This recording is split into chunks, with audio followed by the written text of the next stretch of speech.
Okay, so you've asked me for my insight on Sia and Rachel Xolisi's situation. And first of all, I just want to say that it's not easy to go through a divorce, and it has never been child's play to go through a divorce. But being in an interracial marriage is very difficult. I have counseled black men who married white women. I've counseled black women who have married white men.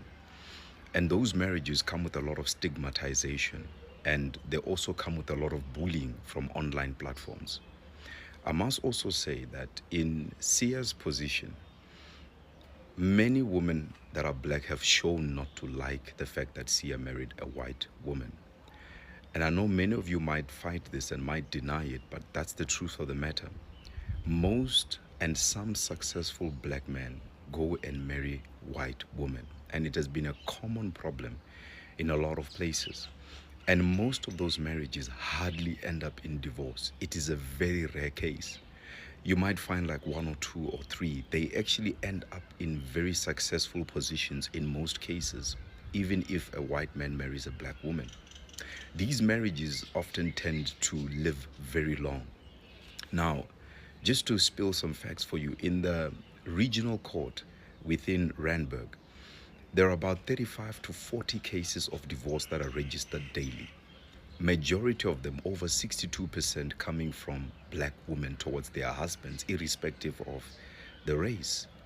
And what I've come to realize is that until we accept that there are challenges in marriages all over, irrespective of gender, we will never be able to solve the dilemma of marriages. Now, marrying a successful man is very difficult, irrespective of whether being white, black, Indian.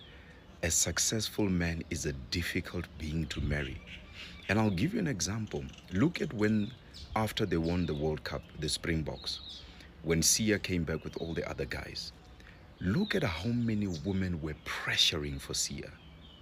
How many of them were running for Sia. You could imagine what was going through Rachel's mind. I mean, it could have been a very difficult time for her. They're trying to celebrate. Here they've got a family. And then here one woman in East London even tried to kiss him when the bus stopped, when they were celebrating the cup.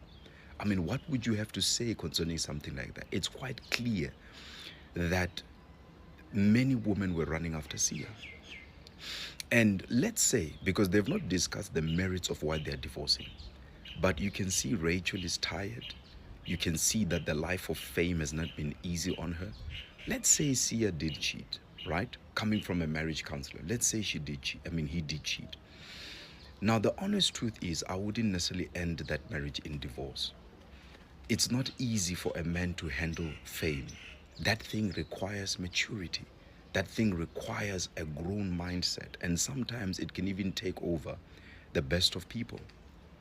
Look at, for example, Bill Gates.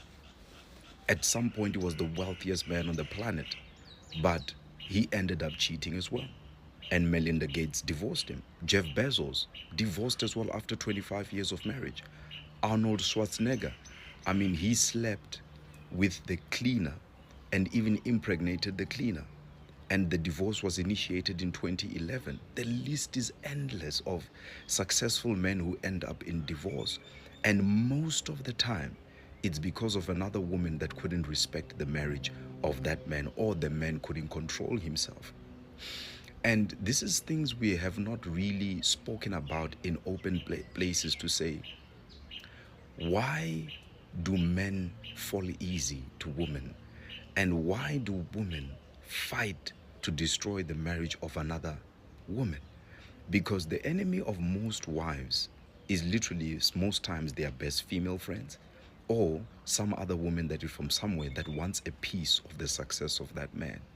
Now, I'm not saying Sia might have been right. I'm not saying Rachel might have been right. But for whatever reason they divorced.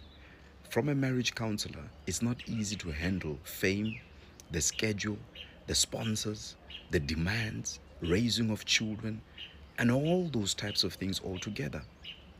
In my case, even with just as small as I am, with those little followers I have in social media platforms, I think on TikTok we're talking about what, over 500,000, YouTube maybe 6,000. Uh, Instagram, we started it a month ago. We've got now just close to 20,000. And Facebook, we've got 220,000 followers.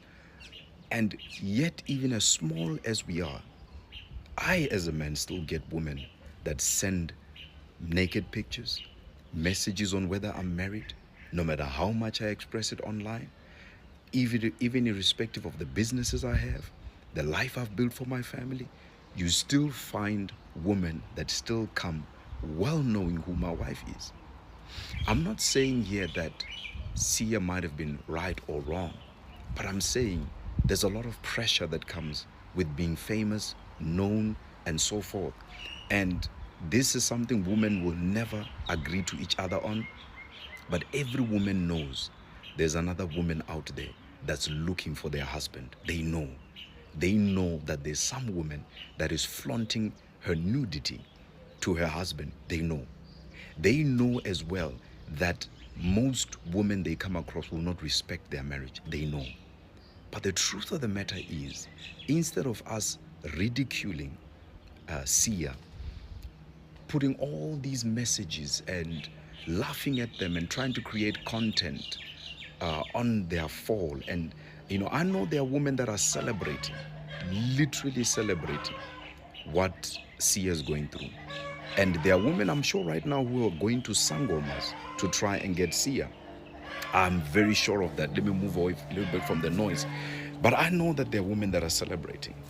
I know that there are women who are standing out there saying that, you know what, I'm happy he's